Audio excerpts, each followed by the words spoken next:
students, have a very sweet day to all of you. I hope you are well and safe at your home.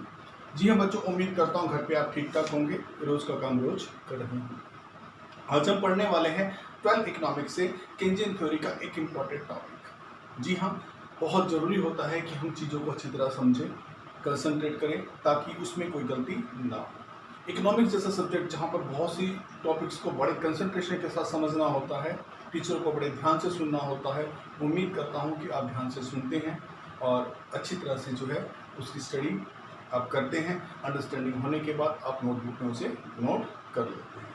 उम्मीद इसलिए अच्छी करता हूँ आपसे क्योंकि पिछले कई सालों के रिज़ल्ट मेरे अच्छे आए हैं और बच्चों ने इस बार तो बहुत ही अच्छा रिज़ल्ट देकर मुझे सम्मानित किया है और उम्मीद करता हूँ भविष्य में भी बच्चे जो हैं इसी तरह अच्छी तरह लगन और मेहनत से पढ़ते रहेंगे और जो है अपना, अपने माँ बाप का, अपने गुरुजनों का, अपने स्कूल का जो है नाम रोशन करेंगे। जी हाँ, आज हम पढ़ने वाले हैं 12th इकोनॉमिक्स से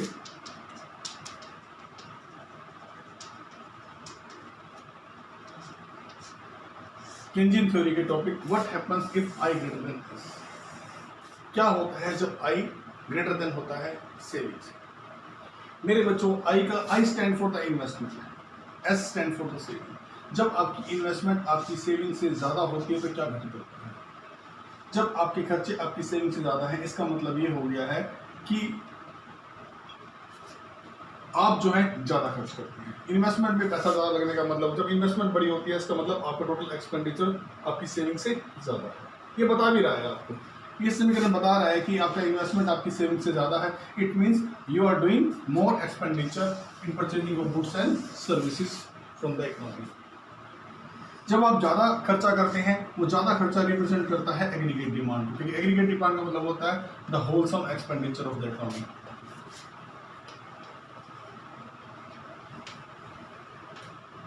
wholesome expenditure of the economy, aggregate demand की डेफिनेशन है sum total expenditure of the economy. क्योंकि बेटा खर्चा कोई भी करे, चाहे कंजप्शन पे करे चाहे इन्वेस्टमेंट पे करे, वो एग्रीगेट डिमांड को बढ़ाता ही है।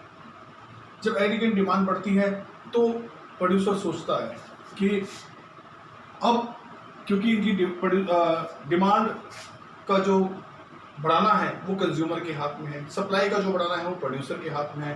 प्रोड्यूसर सोचता है डिमांड बढ़ रही है तो क्यों ना इस बड़ी डिमांड को फुलफिल करके 2 पैसे और ज़्यादा प्रॉफिट कमाया जाए।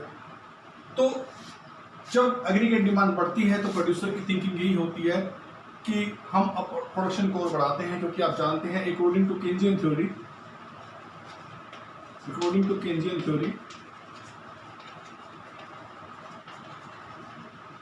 assumptions AS is perfectly elastic.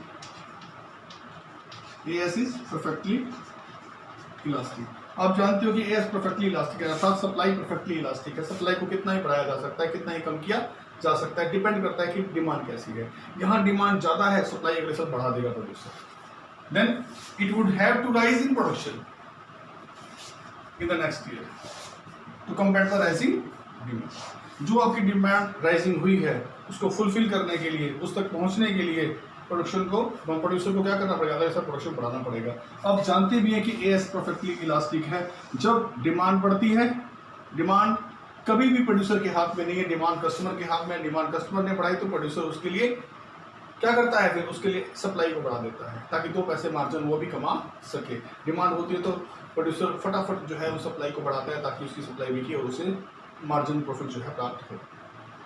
अब प्रोड्यूसर यह सोचने को मजबूर होता है डिमांड ज़्यादा होती जा रही है, अगर डिमांड ज़्यादा हो रही है तो क्या करे, तो वो सप्लाई को बढ़ा दे। अगर सप्लाई को बढ़ाएगा तो आउटपुट इंक्रीज होगा।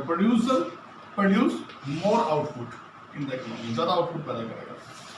डिमांड है इसलिए आउटपुट ज़्यादा पैदा करेगा।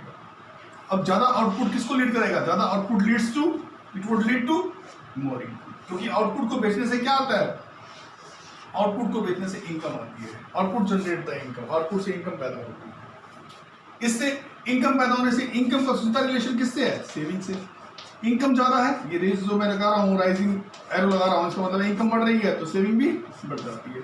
अगर सेविंग बढ़ जाएगी, आप जानते हो यहाँ दिखाई दे रहा था 110 करोड़ की सेविंग हो, आई बड़ा है तो 100 करोड़ की क्या है, यहाँ सेविंग है, 110 करोड़ की इन्वेस्टमेंट है।